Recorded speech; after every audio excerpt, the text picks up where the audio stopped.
Welcome to Still Plays Galaxy of Heroes. This is a lowish viable teams on the Commander Luke Skywalker Hero's Journey event.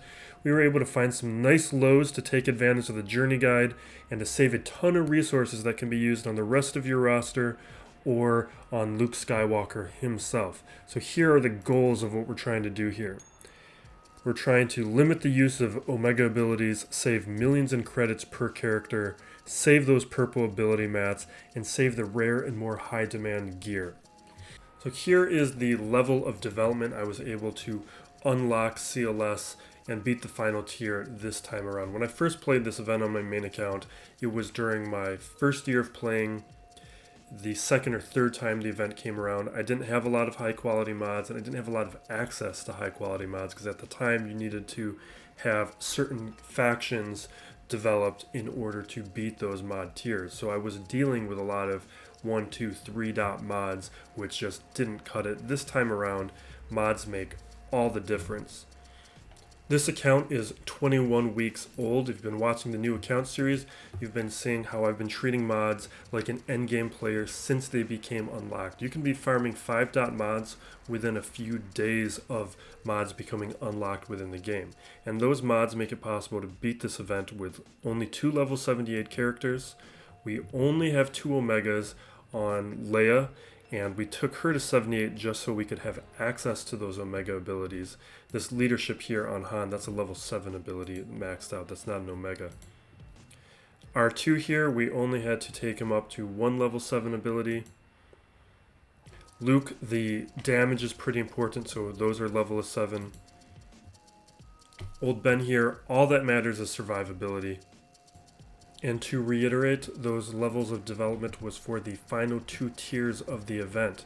We're also going to be breaking down the earlier tiers of the event because we've been watching the new account series. We've been talking for months now about how to be using the journey guide as a resource for crystals and credits to be continuously reinvesting and developing your roster. So I'm going to be showing you what the lowest requirements I used to beat each of those tiers and what tips and strategies I have to be using those lower developed characters to beat each of those tiers. Tier 1 is very straightforward. We're going to take a quick look at the abilities and mods. So everyone is level 60, 3 and 4 abilities, mostly level 12 mods. There's a couple level 9 mods. And we have Old Ben at gear 7, R2 and Luke are at gear 6.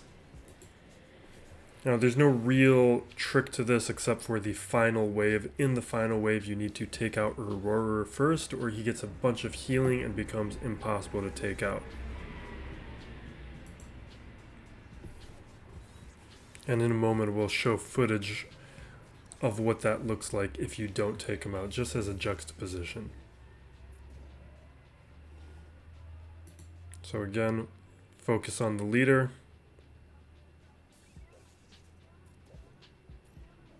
Old Ben throws the ability block to prevent the taunts. You don't want to be attacking anyone else. That's why we're skipping with the taunt on Old Ben.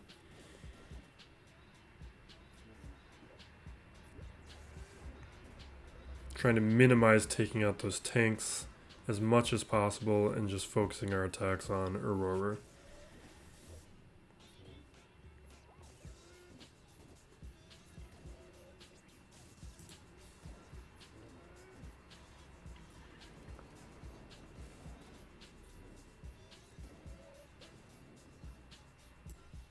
And here's what it looks like if you take out the sides before attacking Aurora. It doesn't matter what you do. At least at these levels in gear, you can't take him out. So don't do that. For tier 2, everyone is at level 60. We are using characters above the minimum star count, and that is because we were using R2 for Palpatine, Old Ben for Yoda. So those star counts are a little higher. First thing is we are taunting with Old Ben. We don't want the retribution to be causing counters onto R2 or Luke. We use conflagration to bring their evasion down. And we are saving the stealth. because the stealth works as a soft taunt. We don't want Luke and R2 out in the open. They can't take the hits like Old Ben can.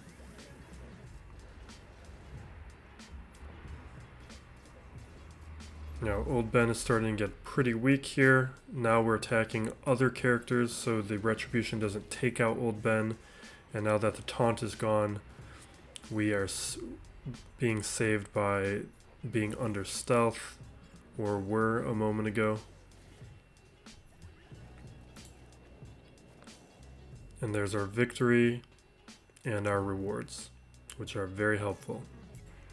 Here's a quick look at Han and Luke for Tier 3.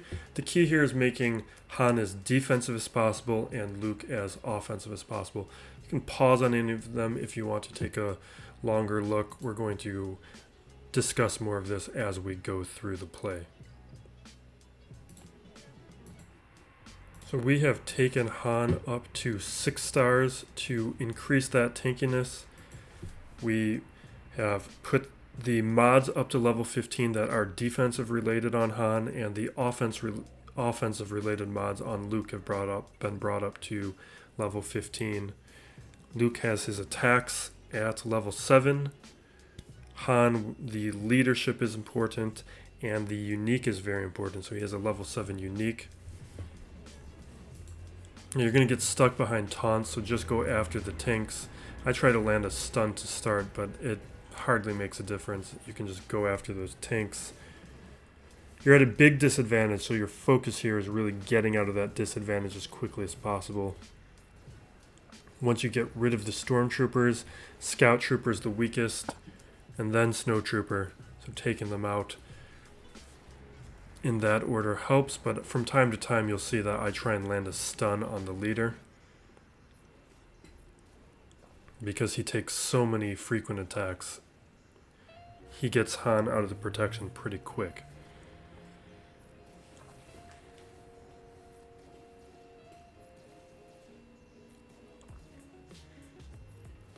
And we land a stun. The last thing you'll see that I do here is just try and reset all of my cooldowns before the second wave.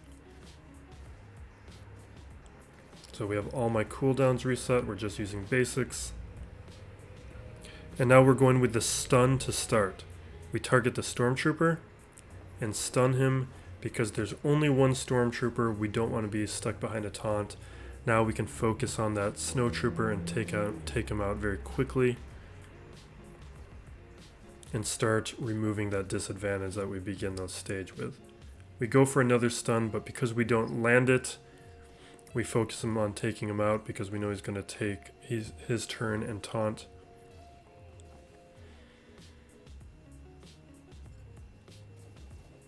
And we go for a scout trooper.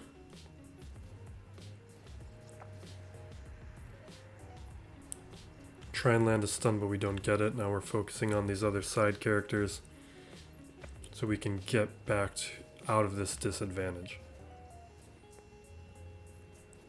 We'll land the stun that time and spread the attacks around. And now we finally have the advantage, and we try and land stuns. You can see one-on-one, they don't really do that much damage. It's really when they have the advantage with characters that they start doing the big damage.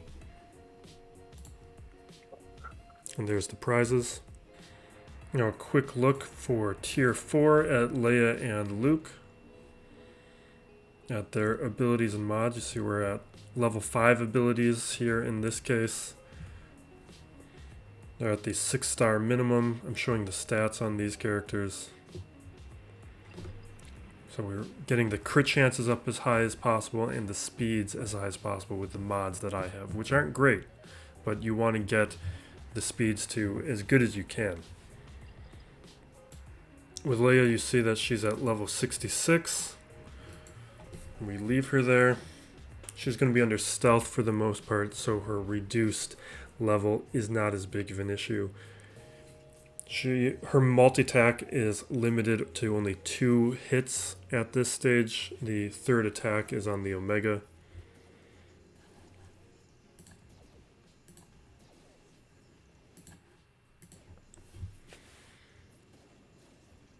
This is fairly straightforward. Really, the mods for speed and the damage are important, and you want to favor going after any of the weaker characters. That'll be more apparent in some of the later waves. So here, hitting the Snowtrooper with the AoE and the attack before going after the Stormtrooper.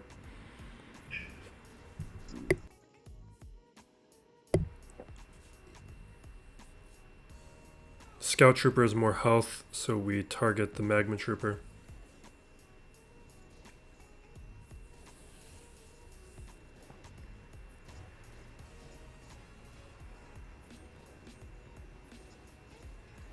We don't even bother going to stealth because we want to keep it for the next wave.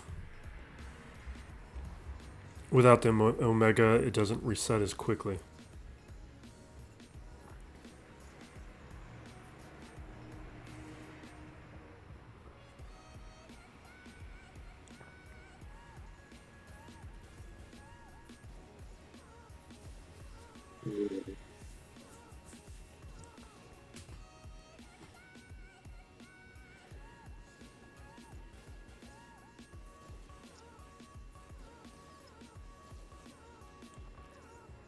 Even though she's level 66, you see that it's not a huge deal. Just keeping her under stealth helps keep her alive.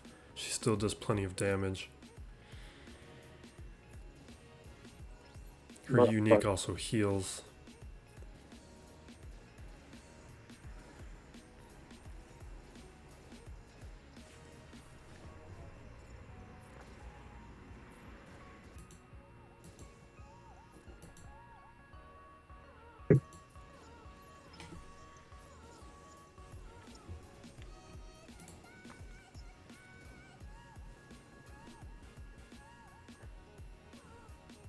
And there's the prizes.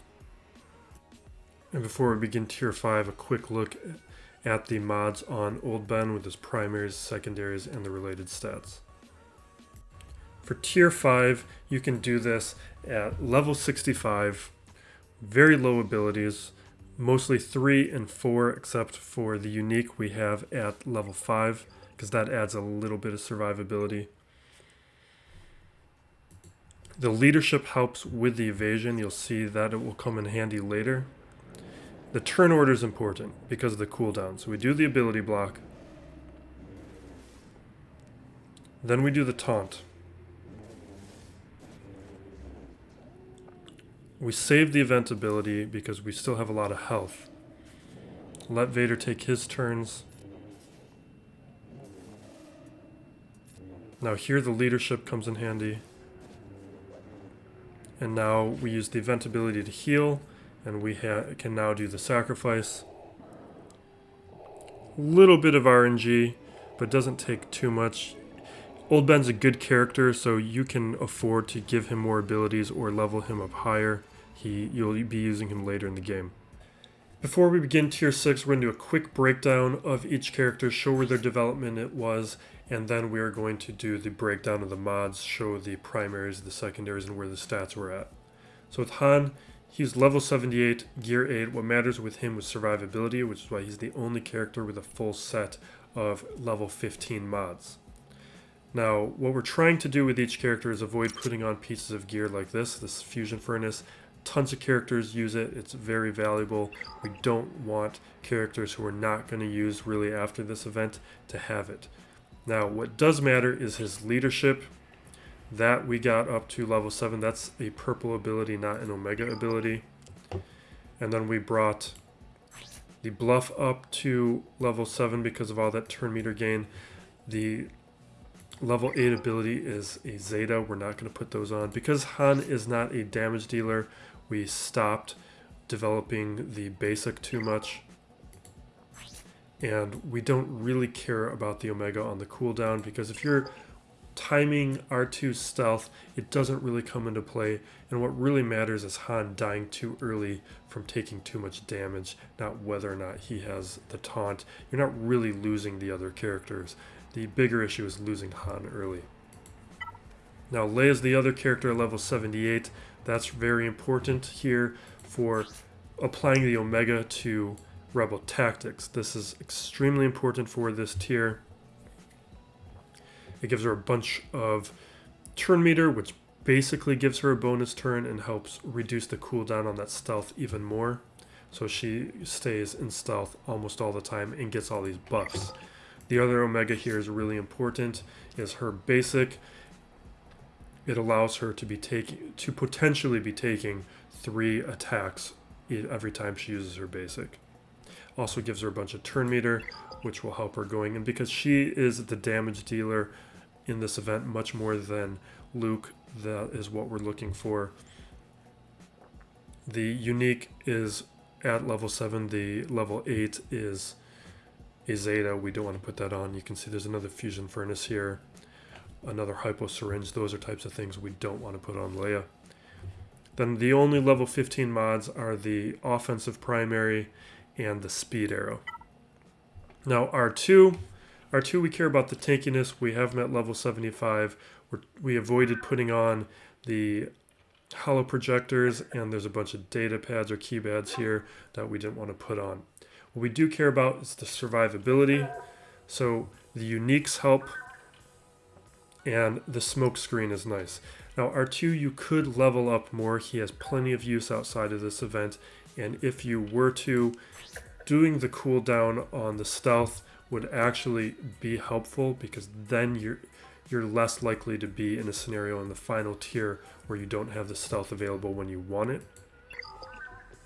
But because he's not a damage dealer, we left improvise and electroshock prod at level 6. Luke we didn't really touch other than increasing the primaries on the offensive related mods with Luke. So those are the only ones that are level 15, and he has a lower star speed arrow here. But again, we're avoiding putting on valuable pieces of gear like the fusion furnace and the hypo syringe. Now for the mods, here's what we're looking at with each character. We're just going to click through these, but here's the primaries, the secondaries, and then the key stats. So Han, Luke, Leia, and R2.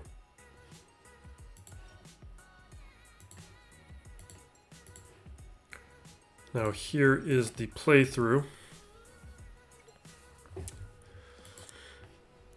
And there are different things to talk about here.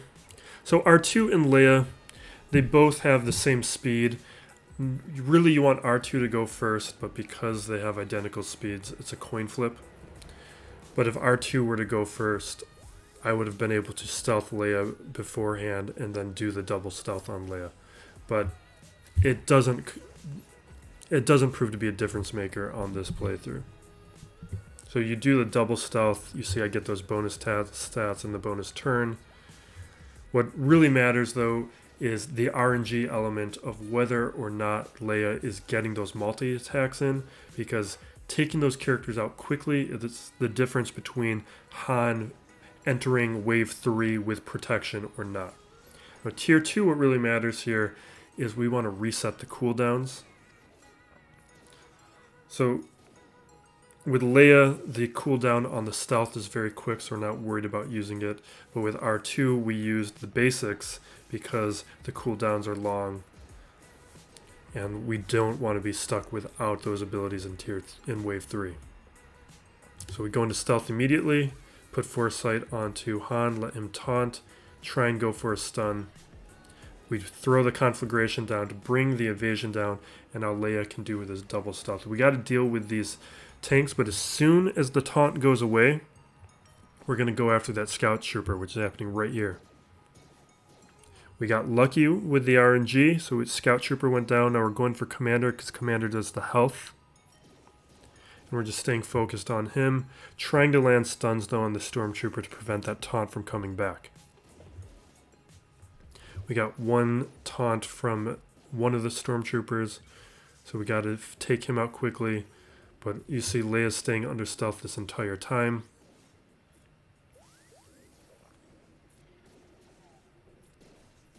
We're keeping Han taunting and taking the foresight from R2. We've now lost Han, staying focused on the commander.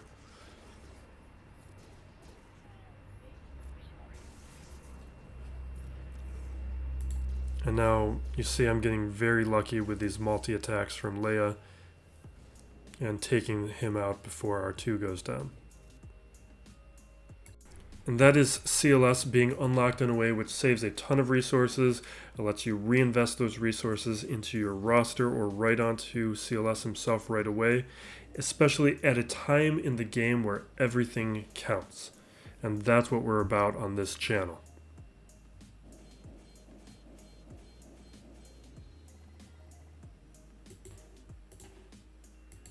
Thank you for watching. Videos like this were the motivating factor for starting the new account. We want to document all the legendary characters like this and show how to efficiently and optimally go for all of these milestones in a way where we can boost the long-term performance of this entire account.